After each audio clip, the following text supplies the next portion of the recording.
The doors of St. Michael's Church on Beaumont Avenue opened at 11:43 on a Saturday morning in September, and every single person inside turned to look.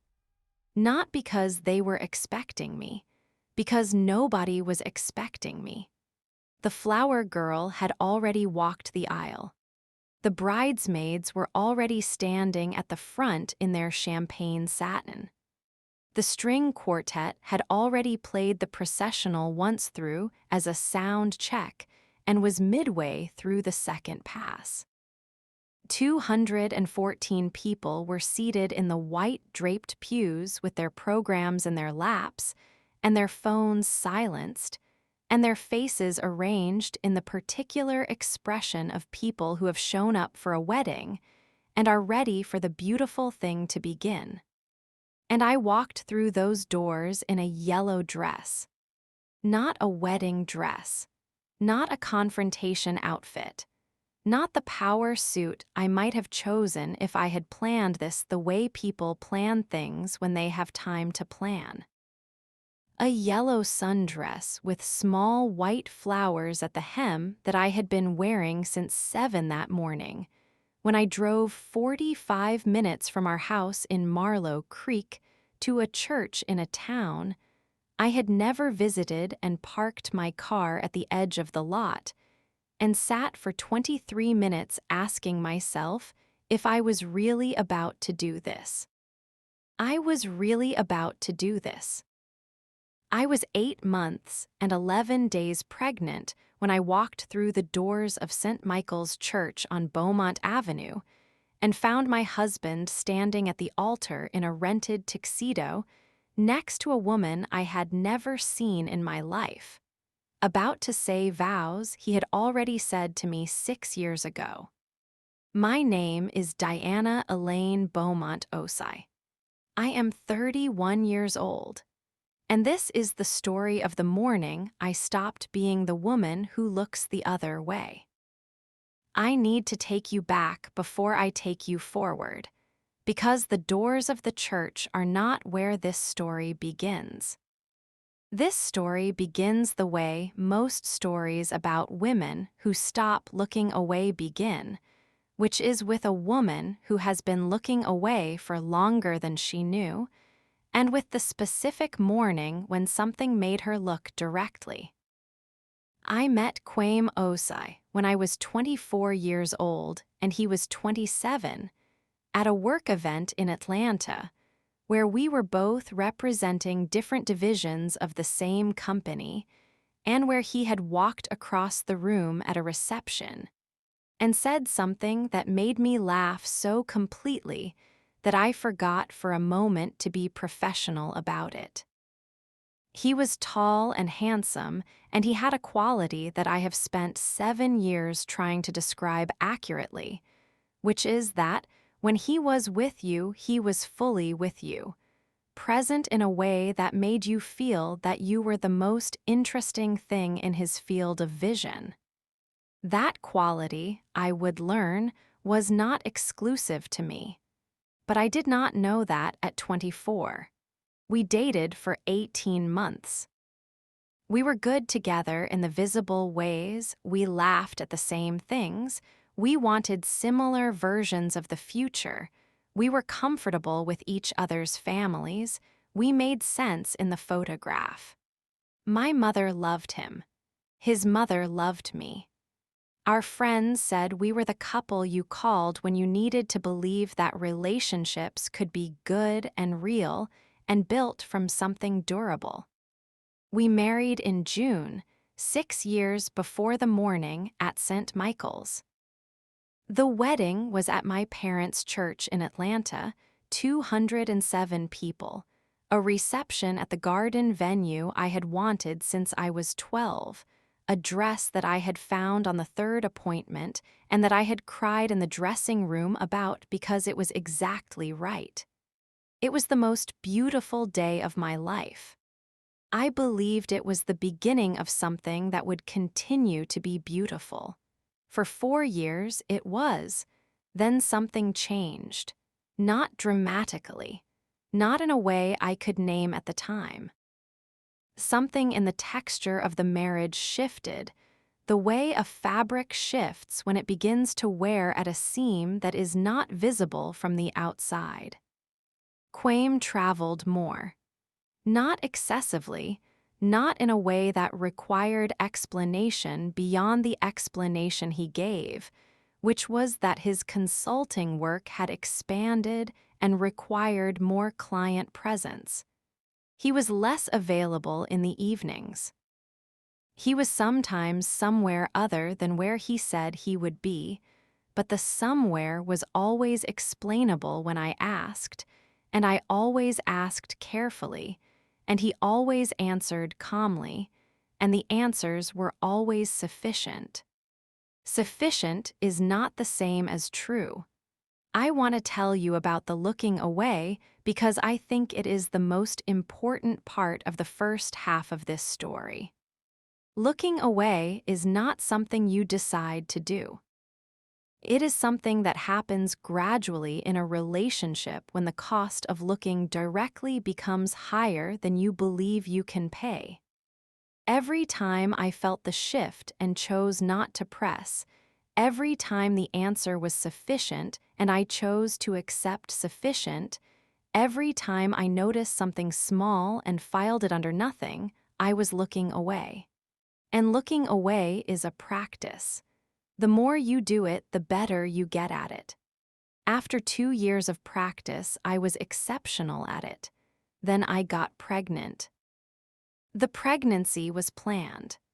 We had talked about children from the beginning and had agreed on the timing, and when the timing arrived, we had made the decision together with the particular joy of 2 people who are building something and are ready for the next stage of it. I was 29 when we decided. I was 30 when I got the positive test on a Tuesday morning in January and called Quame at work, and he drove home in the middle of the day to be there with me. He cried when I showed him the test. I want you to hold that. The man who was planning a second wedding in a church 45 minutes from our house cried when he found out I was pregnant with his child. I have sat with that fact for a long time. I am still sitting with it. The pregnancy changed something, not in me, in him. I noticed it at about month 3. A quality of distance that was different from the previous distance, not the distance of someone who was busy, but the distance of someone who was managing something. He was attentive in the practical ways, the appointments and the nursery preparations, and the reading of the books I gave him about what to expect. But there was something behind the attentiveness that was not present in the same way it had been before. I filed it under the stress of becoming a parent. I was still looking away. The morning I stopped looking away was a Wednesday in July, 6 weeks before the morning at the church. I was 7 months pregnant. Quame had left for a work trip to Charlotte the previous Sunday, a 3-day consulting engagement that had extended, he said, to a 4th day because of a client presentation that needed additional preparation. He would be home Thursday evening. On Wednesday morning, I was going through the bill filing, which I did the first Wednesday of every month, and I found a receipt. Not in a dramatic place, not hidden in a shoe or tucked inside a book. In the bill drawer where we kept paper receipts, filed exactly where receipts go, which told me that the receipt had been placed there without awareness of what it contained, or with the assumption that I would not look at it carefully enough. It was from a jewelry store. I know the jewelry store. I have passed it 100 times. It is on the main street of a town called Millbridge, which is 45 minutes from our house and which I have no particular reason to visit, And it is not a large store, but it is the kind of store that people go to for occasion purchases, for the things that mark a moment. The receipt was for a ring, not a simple ring. The description on the receipt included enough detail to understand what it was: a white gold solitaire with a specific diamond weight and a specific setting style that is designed for one occasion and one occasion only. The total was $6,200. The date was 11 weeks prior. I sat at the kitchen table with the receipt in my hand, and I was very still for a long time. Then I did something I had never done in 6 years of marriage. I picked up Quame's laptop, which was sitting on the kitchen counter because he had forgotten to take it on the Sunday trip, and I opened it. I want to be honest with you. I had never looked through his things before, not because I was naive about what looking might find. Because looking was the opposite of looking away, and looking away had been my practice for 2 years, and opening the laptop was the end of the practice. I opened it.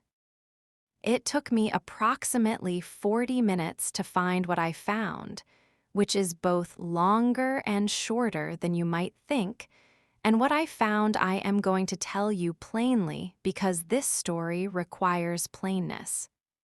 Her name was Candace Michelle Warren. She was 28 years old. She was an event coordinator in Millbridge. She had been in a relationship with my husband for approximately 22 months, beginning approximately 4 months after I had become pregnant the first time, which was a pregnancy I had lost at 11 weeks and which Quame had held me through for 3 days and then gone back to Charlotte on a work trip. I sat with that. They had been together for 22 months.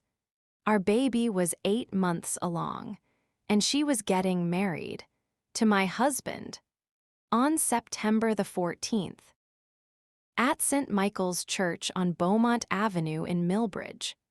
I found the venue contract in his email. I found the wedding website, which had photographs of the two of them and a countdown timer, and a message about their love story that had been written by someone, presumably Candace, who did not know the love story had a third person in it who was currently 7 months pregnant and sitting at a kitchen table in Marlow Creek reading about it. I sat with everything I had found for approximately 3 hours. Then I called my best friend Renee. Renee Jackson had been my best friend since the 8th grade, and she was, as she described herself, the person you called when you needed both love and logistics in the same package. She arrived at my house in 40 minutes with food and with the specific expression of a woman who had received a phone call that required her to come immediately and who had prepared herself on the drive over for whatever she was about to find. She sat across from me at the kitchen table. I showed her the receipt. I showed her the laptop. I walked her through everything I had found in the 40 minutes of looking. She was quiet for a long time. Then she said, "Diana, what do you want to do?" I said, "I don't know yet," she said, "because there are options." I said, "I know there are options." She said, "We can call a lawyer today. We can document everything right now before he comes home, before anything else happens." I said, "Yes." She said, I said, she said, "The wedding is 6 weeks away." I said, "Yes." She said, "At St. Michael's Church in Millbridge." I said, "Yes." Renee looked at me across the table. She said, "You're not thinking what I think you're thinking." I said, "I don't know what I'm thinking yet." She said, "Diana, you are 8 months pregnant." I said, "I know." She said, "What does your body say?" I looked at her. I said, "My body says I have been looking away for 2 years and I am done." Renee was quiet for a moment. Then she said, "Okay, Tell me what you need from me." What followed in the 6 weeks between that Wednesday morning and the Saturday at the church was the most deliberate 6 weeks of my life. I am going to tell you about those 6 weeks because the church doors are the moment everyone talks about, and I need you to understand that what happened at the church was not an explosion. It was the conclusion of 6 weeks of careful, purposeful, methodical work. First, I called an attorney. Her name was Patricia Osei Williams, no relation to Quame, and she was a family law specialist who had been recommended to me by a woman at my prenatal yoga class whose referral I had no reason to question. I met with Patricia the Thursday after I found the receipt, which was the day Quame came home from Charlotte. He walked into a house where his wife had spent 48 hours consulting an attorney and documenting everything in the laptop. And he walked in and he kissed me and asked how I was feeling, and I said fine, and I made dinner and we ate together and I was perfectly normal. This was the performance of my life. Patricia was clear about the legal landscape. She said, "In this state, bigamy is a criminal offense." She said, "If your husband enters into a marriage contract with another woman while married to you, he is committing a crime." She said, "The legal consequences include potential imprisonment." She said, "We need to document the evidence of his intent and preparation for this second marriage." I had already started. In the 6 weeks between Wednesday and the church, I built a file. Not dramatically, not with investigators or private detectives, though Patricia connected me with one of those as well. I built it carefully from what I had access to, from what Quame left in the spaces created by assuming I was still looking away. The wedding website was public. The vendor contracts were in his email. The venue, the caterer, the florist, the officiant, all documented. The ring receipt was in the bill drawer.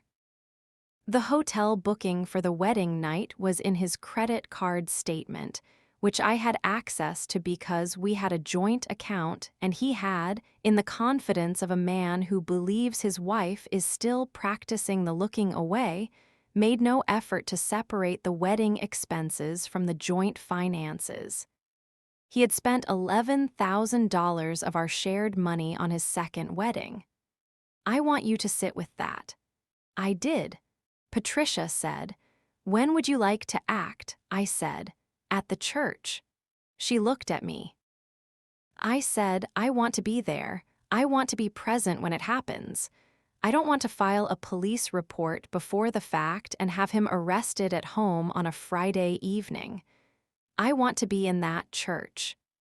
Patricia said, "Diana, you are due in 3 weeks." I said, "I know." She said, "You understand that being present means being seen. It means being in a room of 200 people." I said, "I know." She said, "It also means that what happens will be public in a way that filing paperwork privately is not." I said, "I know." She said, "And you want that." I said, "I want him to be seen. I want Candace Warren to understand what she is about to say I do too. I want the 200 people who showed up to witness this to understand what they witnessed. And then I want the police to do what the law requires them to do." Patricia looked at me for a long moment. And she said, "I will have an officer present, plainclothes. He will be in the congregation." I said, "Thank you." She said, "One more thing." I said, "Yes." She said, "What you are about to do requires a specific kind of courage. I want you to know that I think you have it." I said, "I know I have it." I've been building it for 6 weeks. She said, yes, you have. I need to stop here and speak to you directly. If you are watching Black Diamonds right now and this story has found something in you, subscribe to this channel right now. Hit that notification bell. Because this channel tells the stories that need to be told, the real ones, the ones about women who stopped looking away and who did what needed to be done with what they found. Subscribe and drop your name and your city in the comments below. I want to know where in this world you are watching from tonight. Tell me your name. Tell me your city. This community is real and it is here and it sees every single one of you. Now come back to September the 14th. Come back to St. Michael's Church. Come back to the yellow dress and the open doors and 214 people turning to look. The morning of September the 14th, I woke at 5 o'clock, not because the baby woke me, because I had not really been sleeping.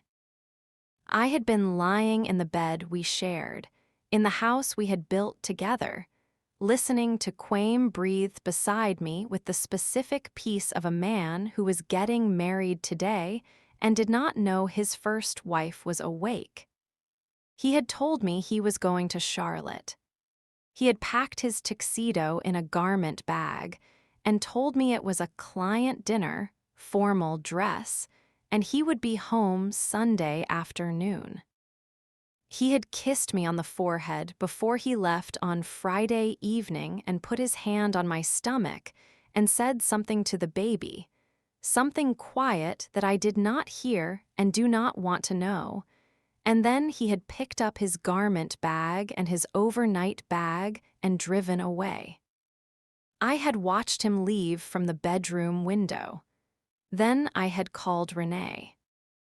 I had been at Renee's house Friday night, and Saturday night was supposed to be as well, which is where I had told Quame I would be for the weekend. A girls' night that he had encouraged with the specific thoughtfulness of a man who needed his wife to be elsewhere on a particular weekend, and was grateful for the organic reason she would be. But I was not at Renee's house Saturday morning. I was in the car. Renee was in the passenger seat because she had refused, absolutely and without negotiation, to let me do this alone. She was wearing a blue dress and her game face, which is the face she wears when she has committed to something and is not available for second thoughts. I drove. We did not talk much on the way. There was not much to say that had not been said in 6 weeks of saying it. We had the plan. We had Patricia's officer in the church. We had the documentation file in the bag at Renee's feet. We had whatever we had been building for 6 weeks in the specific part of us that builds things when the alternative is falling apart. I parked in the lot at the edge of St. Michael's Church at 11:19. I sat in the car for 23 minutes. The baby moved. A rolling movement that I had come to know as her settling rather than her kicking, the particular shift of a child who is making herself comfortable, and I put my hand on my stomach and I breathed. I said quietly to her, "This is for you too, so you know who your father is before you decide what to do with that information." Then I got out of the car.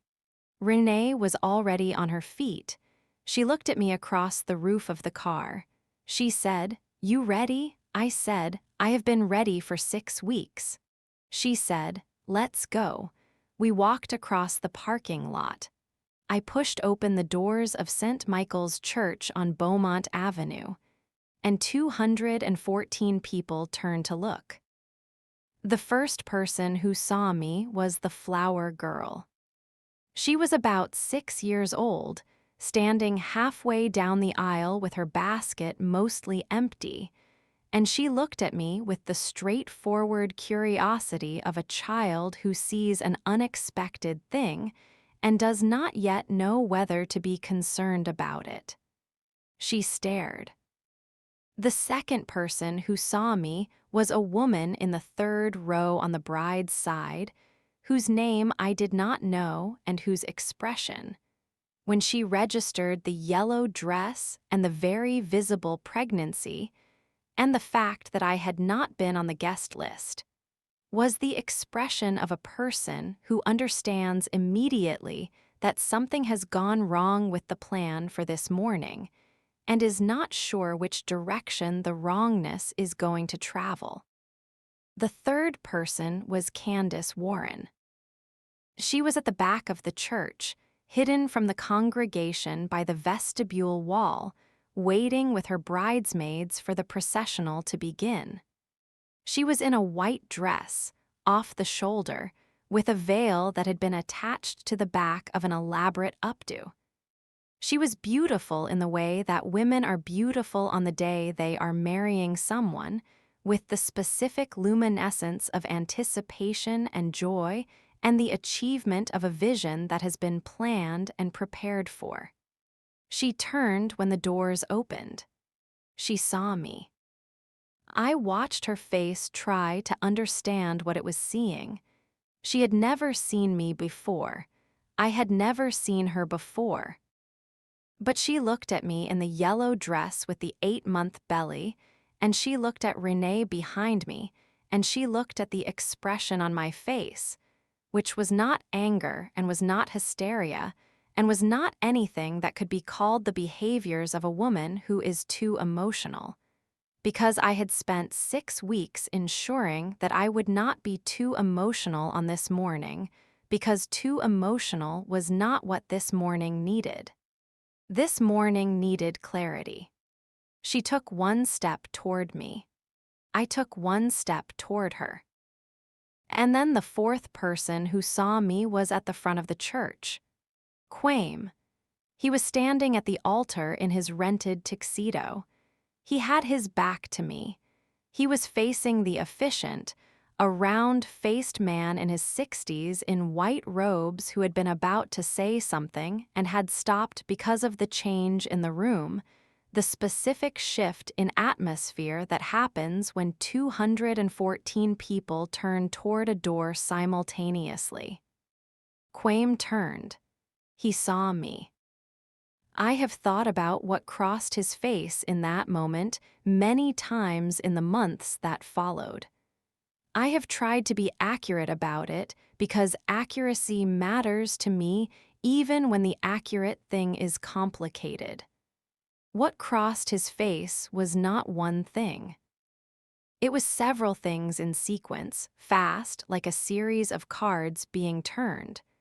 Recognition, disbelief, something that might have been relief if relief were possible in that moment, and then the specific expression of a man who understands that every wall he has been maintaining has just come down simultaneously, and there is nothing left to maintain. He said my name, not into a microphone, quietly at the front of the church, but in the silence of a room where everyone had stopped breathing. It was sufficient. He said, "Diana, I walked down the aisle. I want to tell you about walking down that aisle, about what it felt like and what it required and what I was carrying as I walked. I was carrying 8 months of pregnancy and 6 weeks of deliberate preparation and 2 years of looking away and 6 years of believing in a marriage that had a second story running underneath it the entire time. I was carrying my mother's voice from the Sunday phone call 2 weeks ago when I had not told her any of this, because telling her would have made it real in a way I was not ready for.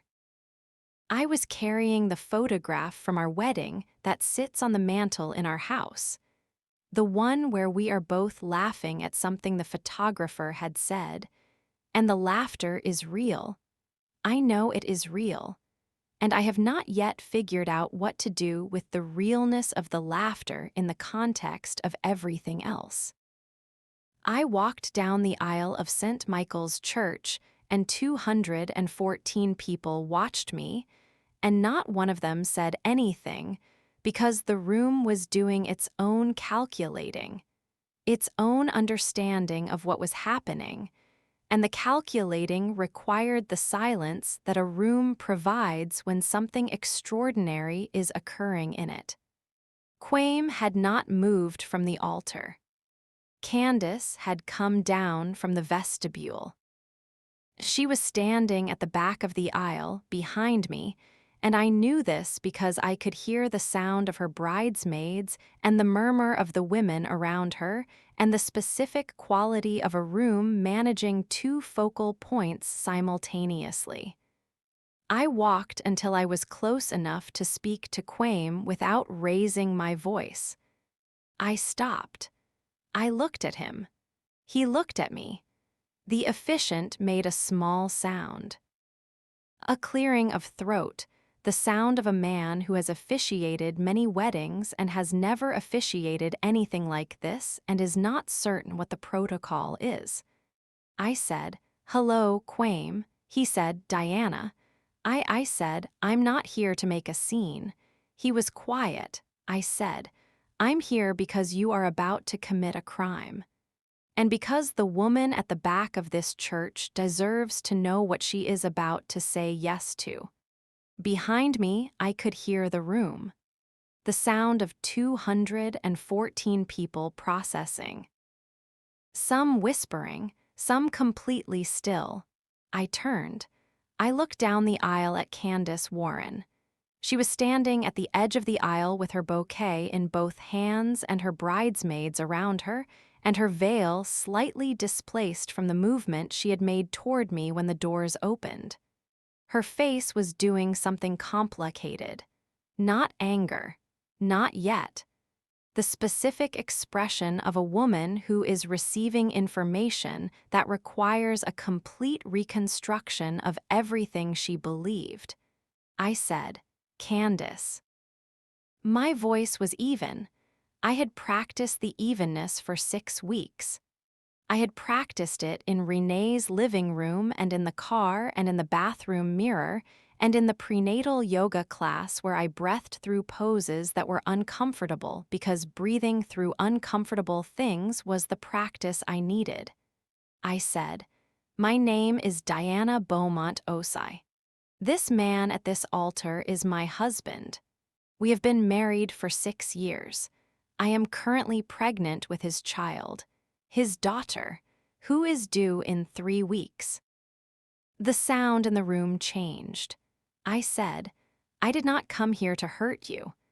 I came here because you have the right to know what you are standing in, and because the law requires that what is happening here stop."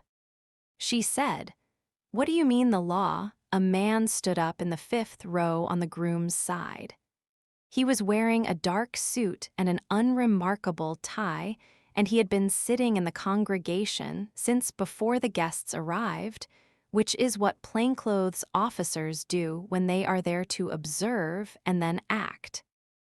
He was Patricia's officer. His name, as I would learn, was Detective Raymond Osai. No relation, the name is common, and he stood up with the specific authority of a person whose job it is to manage the next part of this. He said, "Quame Osa." Quame looked at him. He said, "I'm Detective Raymond Osai with the Millbridge Police Department. I need you to come with me." Quame said, "What?" He said, "You are being detained on suspicion of bigamy." Under this state's criminal code, entering into a marriage contract while an existing marriage is legally valid is a criminal offense. You are not under arrest at this moment, but I need you to come with me so that we can address this appropriately. The room made a sound, not words. The collective exhale of 214 people who had come for a wedding and were watching an arrest instead. Quame looked at me. I looked back at him. He said, "Diana, please," I said. "I filed the paperwork, Quame. Everything is documented. There is nothing left to manage." He said, "The baby," I said, "the baby is mine. I will handle everything that needs to be handled for our daughter. You need to go with the detective." He looked at me for a long moment with the eyes of a man who had built two lives and was watching both of them come apart simultaneously, and who had no resources left for managing it because the managing required maintaining walls and the walls were down. He said, "I'm sorry." I said, "I know." I turned away. Behind me, I heard Detective Oz ask Quame to come quietly. I heard the movement of feet. I heard the room begin to breathe again in the specific way that rooms breathe when something has finished.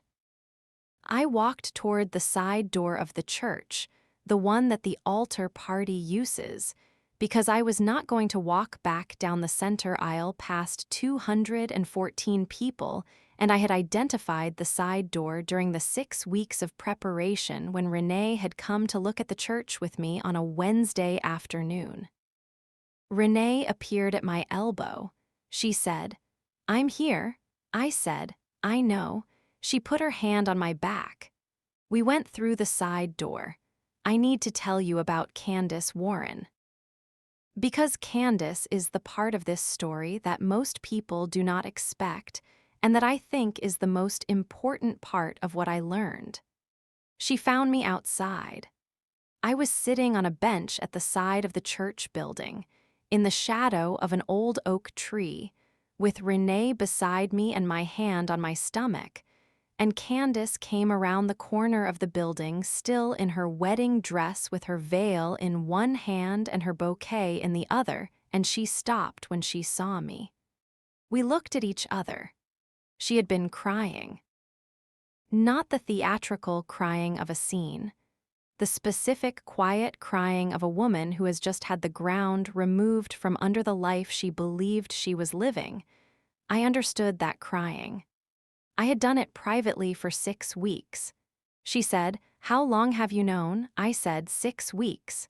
She said, "And before that," I said, "I suspected something for about 2 years. I didn't know what." She said, "Did he ever tell you about me?" I said, "No." She was quiet for a moment. She said, "He told me he was divorced." I looked at her. She said, "He said the divorce was finalized 2 years ago. He showed me he had documents or something that looked like documents. I didn't question them. I said, he forged documents." She said, "I think so." "Yes," I said, "Candace." "Did you know he was living with someone?" She said, "He told me he had his own place in Charlotte. He said he was based there for work. I've never been to his house. We've always been here in Millbridge. I have an apartment here." He stayed with me when he came. I sat with that. She said, "I am so sorry. I want you to know that I had no idea. I am not the kind of person who would knowingly." I said, "I believe you." She stopped. She said, "You believe me?" I said, "Yes." Because the person who planned what I walked into this morning is someone who is capable of significant, sustained deception. And the deception was clearly applied in more than one direction. She sat down on the bench. Not beside me at the other end, with the space of 2 people who are in the same wreckage and are not yet sure what they are to each other. She said, "I loved him." I said, "I know. I can see that." She said, "How can you be? How are you so calm?" I said, "I have been calm for 6 weeks because losing my calm would not have helped my daughter or myself or you. I decided 6 weeks ago to be calm and effective rather than emotional and helpless. And I want to be honest with you about something." She looked at me. I said, "The calm is not infinite. There is a lot underneath it that is going to take a long time to process. but the underneath is mine to manage, and it is not your business to carry. What happened to you today is also not your fault, and I need you to know that so that you can go somewhere and take off that dress and start dealing with your own underneath." She looked at me for a long time. Then she said, "Your daughter is going to have an extraordinary mother." I said, "Yes, she is." We sat for a moment in the shadow of the oak tree, two women in two dresses, one white and one yellow, both of us in the ruins of something that had been built on a lie, both of us figuring out what we were now that the lie had been fully exposed. Then Candace stood up. She said, "Is there anything I can do?" I said, "Be a witness. When Patricia's office contacts you, which they will." She said, "Patricia," I said, "my attorney. She will be in touch. Your statement about the forged divorce documents will matter to the case." She said, "I'll cooperate with everything." I said, "I know you will." She walked back around the corner of the church. I sat for another few minutes. Then Renee said, "Do you need the hospital?" I said, "No, not yet, but probably soon." She said, "Soon like today?" I said, "Soon like the next 48 hours. My body has been holding this together through sheer force of intention, and I think intention is satisfied now." Renee said, "I'm timing your breathing." I said, "Please." She held my hand. We sat in the shadow of the oak tree until I was ready to stand up. There is a broader story I want to tell you now, about what happened in the weeks and months after September the 14th, because a story that ends at the church doors has left out the most important part, which is the afterward, which is what a woman does when the confrontation is finished and the adrenaline is gone, and she is left in the ordinary world with an extraordinary amount to rebuild. Quame was charged. The bigamy charge was the primary one. The forged documentation, the fake divorce decree he had shown Candace, added additional charges. Patricia's office worked with the district attorney, and the case was as clear as Patricia had told me it would be from the beginning. The documentation was complete. The evidence was documented. The wedding had been planned and partially executed. Detective Osai had been present for the attempted ceremony. He was released on bail pending trial. He did not come back to our house. I did not want him to. He hired an attorney, and there were negotiations, and there was a process. And I am not going to take you through all of the process because the process belongs to Patricia and the courts and the legal apparatus that handles these things. And what I want to tell you about is what I was doing while the process was happening. I was having a baby. Ilara Diana Beaumont Osai was born 41 hours after I sat on the bench at the side of St. Michael's Church. She arrived on a Monday morning at 6:14 after a labor that Renee described as the most determined thing she had ever witnessed, which was accurate because determination was the only mode I had available at that point, and I applied it completely to the work of bringing Ilara into the world. She was 7 pounds and 2 ounces. She had her father's eyes and my nose and a quality of alertness that the nurses commented on, the kind of awareness that makes you think the person looking at you is already computing things. My mother was in the delivery room. I had told her everything the week before the church because I had needed her to know before it became news, which I knew it would. She had cried, and then she had done what my mother does when she has finished crying, which is organize. She had organized herself onto a flight from Atlanta, and into the delivery room, and into the seat beside my hospital bed, and into every practical thing that needed to be done in the days that followed. I held Alara on Monday morning, and I thought about the yellow dress and the open doors and the 214 people, and I thought about Candace's face and Quame's eyes at the altar and the specific weight of 6 weeks of deliberate building, and I felt all of it at the same time that I felt Alara's weight in my arms, which is the particular experience of a life continuing in the middle of something ending. Both things were true simultaneously. They still are. I want to tell you about the twist. The one that I have been building toward since the beginning of this story. The one that reframes what you thought you were watching. Candace Warren did cooperate with Patricia's office. She provided a complete statement about the forged documents and the relationship and the wedding planning. She was, as I had told her she would be, a material witness. She also did something I had not asked her to do. She hired her own attorney.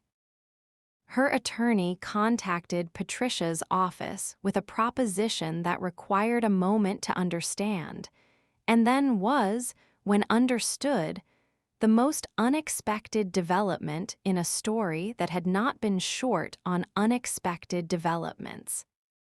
Candace's attorney said, "My client has identified financial irregularities in her relationship with the defendant that she believes constitute fraud. She is pursuing a separate civil claim. However, she wishes to make you aware that in the course of her relationship with the defendant, she became aware of certain financial accounts that she believes the defendant's spouse was not aware of. Patricia called me. She said, 'Diana, Candace Warren has information about financial accounts that Quame maintained separately from your joint finances.' I said, 'Accounts I don't know about?' She said, 'Accounts that are, according to her information, substantial.' I said, 'How substantial?' She said, 'She will need to share the documentation directly, but she has indicated the total is in the range of $340,000. I was quiet. Patricia said, 'He had been directing funds from his consulting work into separate accounts for at least 4 years. The money was not reported to you as marital income. Under family law, this constitutes dissipation of marital assets.' I said, 'Meaning?' She said, 'Meaning that in the divorce settlement, those assets are subject to equitable distribution regardless of whose name is on the account.' I said, $340,000. She said, 'Approximately.' Candace has the account information from documents she saw during the relationship. She is providing it voluntarily. I said, 'Why is she doing this?' Patricia said, 'She said to tell you, because your daughter deserves it.' I sat with that. I thought about Candace in her white dress on the bench at the side of the church. I thought about the way she had said your daughter is going to have an extraordinary mother. I thought about the specific expression of a woman who had also been lied to and who had made a decision about what she was going to do with what she had found. She had built something in the days after the church. She had found the accounts, and she had taken the documentation to an attorney, and she had made a choice about what to do with what she knew. I called her. She answered on the second ring. I said, 'Candace.' She said, 'Diana.' I said, 'Thank you.' She said, 'He lied to both of us. The money he put away was taken from your marriage. It belongs to your daughter more than it belongs to any account he thought was hidden.' I said, 'You did not have to do this.' She said, 'Yes, I did.' I said. Why? She said. Because I walked into something without full information and I made a decision that hurt someone who deserved better. I can't undo the wedding planning and the relationship and all of it, but I can make sure that the information I have goes where it needs to go. I said, you could have kept quiet. Nobody would have known you knew. She said, I would have known. I held the phone. I said, I think you are a good person, Candace. She was quiet for a moment. She said, I think you are the most extraordinary person I have ever encountered. I said, I had 6 weeks of preparation. She said, it was more than preparation. It was character. We were quiet for a moment. She said, how is she? The baby, I said, she is perfect. She said, what's her name? I said, Elara. She said, that's beautiful. I said, yes, it is. We said goodbye. I do not know what became of Candace Warren after that, not specifically, not in the daily details. I know she moved. I know she changed jobs. I know that the story of the wedding and what happened in the church spread through Millbridge the way things spread in towns that are not large, and that being known as the woman who almost married someone else's husband, even as the deceived party, has a cost that is not fair and is real. I hope she is well. I mean that completely. She earned my hope. Quame pled guilty. Not to everything, not to every charge in the original filing, but to the bigamy charge and to the fraud charges related to the forged documents and to one count related to the financial dissipation. The plea agreement was negotiated by his attorney and accepted by the district attorney, and it involved probation and community service and a fine and the beginning of what would be a long process of civil proceedings in the divorce. He did not go to prison.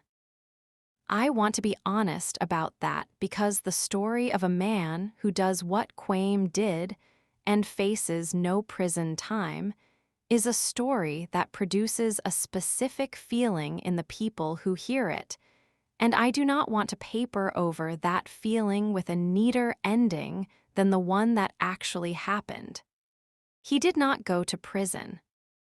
He got probation and community service and the slow, sustained consequence of a professional reputation that had been built over 10 years, and that began coming apart the week after the church when the story appeared in the Millbridge Gazette and was picked up by 2 larger outlets.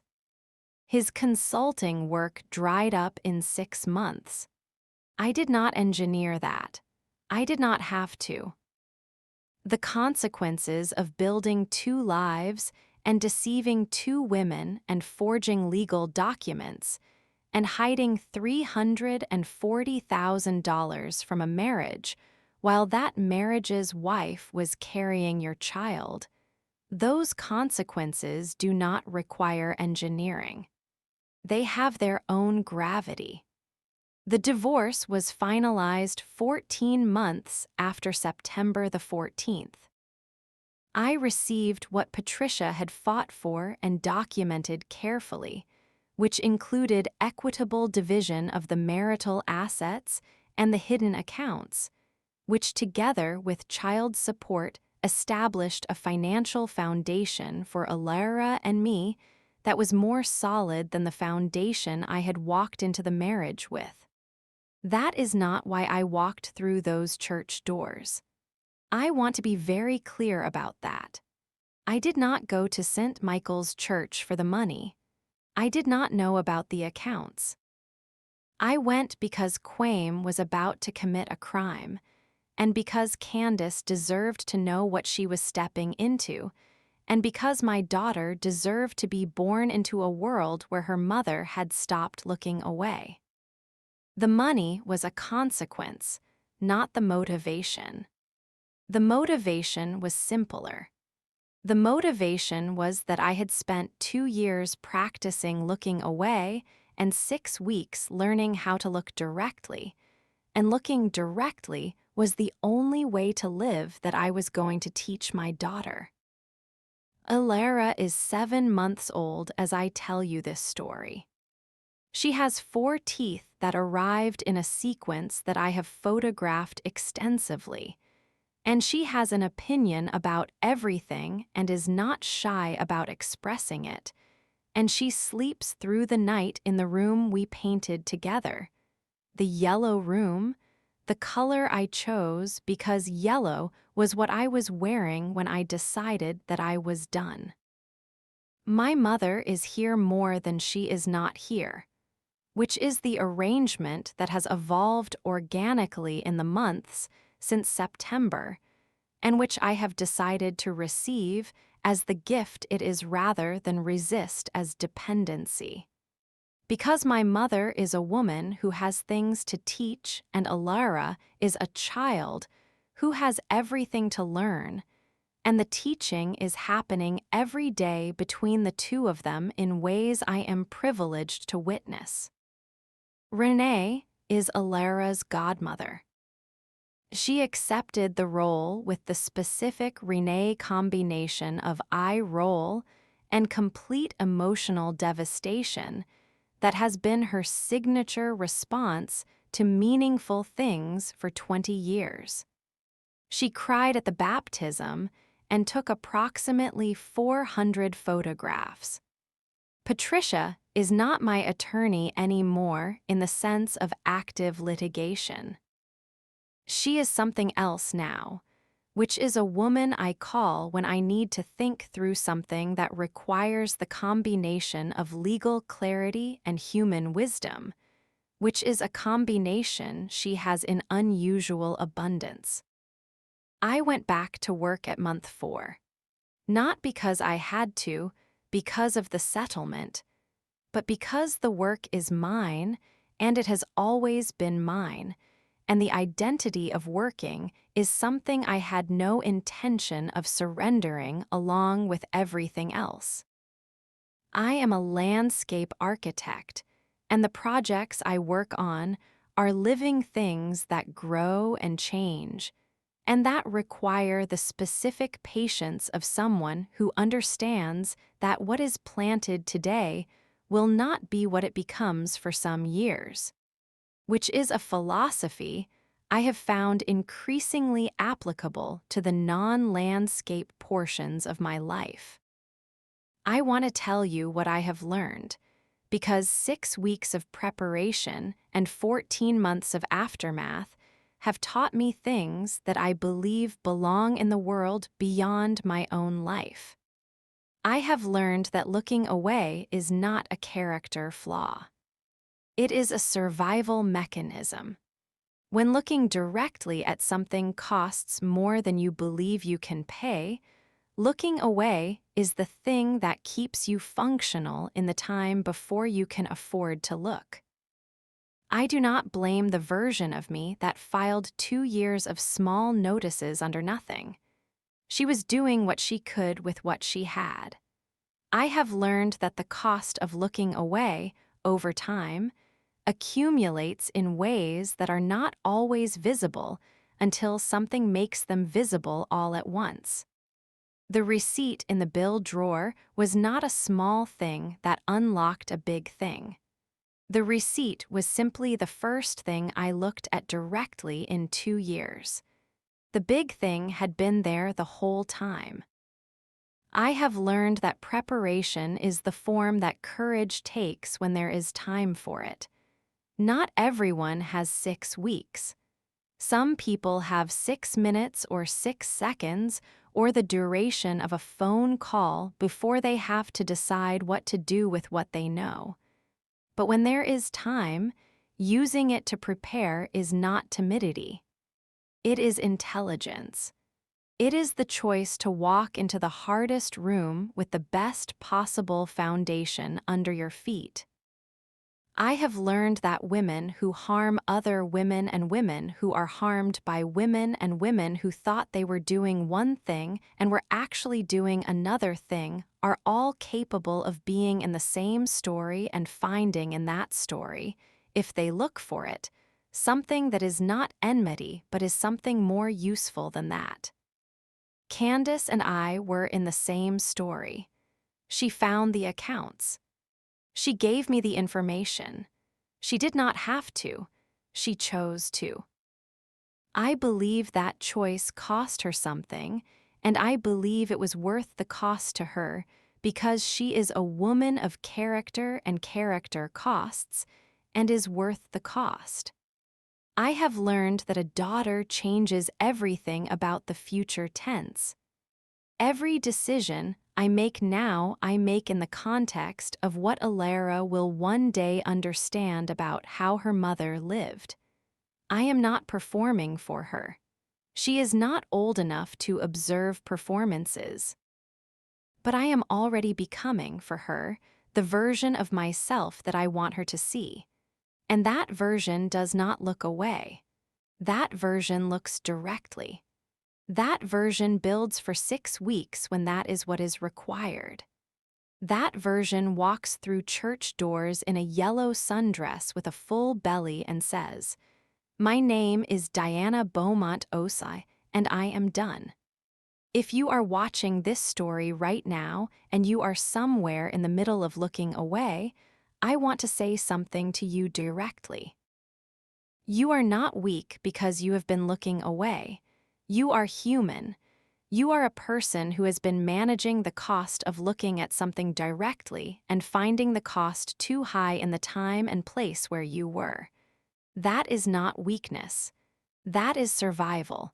But there will come a moment. For every person who has been looking away, there comes a moment when something in you says, "Enough." When the cost of continuing to look away exceeds the cost of finally looking directly. That moment is different for every person. It may be a receipt in a bill drawer. It may be a phone call. It may be a small thing that is the last small thing before the accumulated weight becomes undeniable. When your moment comes, I want you to know that the looking directly is survivable. I want you to know that you can prepare. I want you to know that Patricia Osai Williams is one attorney, and there are many attorneys, and there are Renees in most people's lives who will get in the passenger seat on a Saturday morning in September. I want you to know that the yellow dress is enough. That showing up is enough. That knowing what you know and being willing to act on it is the beginning of everything that comes after. And I want you to know that what comes after is yours. It is not the shape you planned. It is not the marriage you built and believed in. It is not the morning you expected to have on September the 14th. But it is real and it is yours and it grows, like a garden, like Alara, from whatever you plant in it. Subscribe to Black Diamonds right now. Please. Hit that bell notification so you never miss a single story on this channel. Because this channel is built for every Diana who has been looking away, and every Diana who just looked directly, and every Diana who is 6 weeks into building something in the space where looking away used to live. Drop your name and your city in the comments below right now. I want to know where you are watching from tonight. I want to know if this story found something in you. I want to know if you are in the yellow dress or if you are still in the parking lot deciding whether to walk through the doors. This community sees you wherever you are. Drop a heart if you have ever been the woman looking away. Drop a heat if you have ever stopped. Drop a heart if you believe that what gets built in the spaces of preparation is stronger than what was broken. Drop a heart for Diana. Drop a heart for Alara. Drop a heart for the yellow dress. This is Black Diamonds. We see you. We have always seen you. Next week on Black Diamonds, a woman who co-signed her husband's business loan, who watched him build the company for 4 years, who discovered the morning he filed for divorce that he had transferred the business assets into a holding company in his sister's name 3 months earlier. What her forensic accountant found when she gave him the financial records.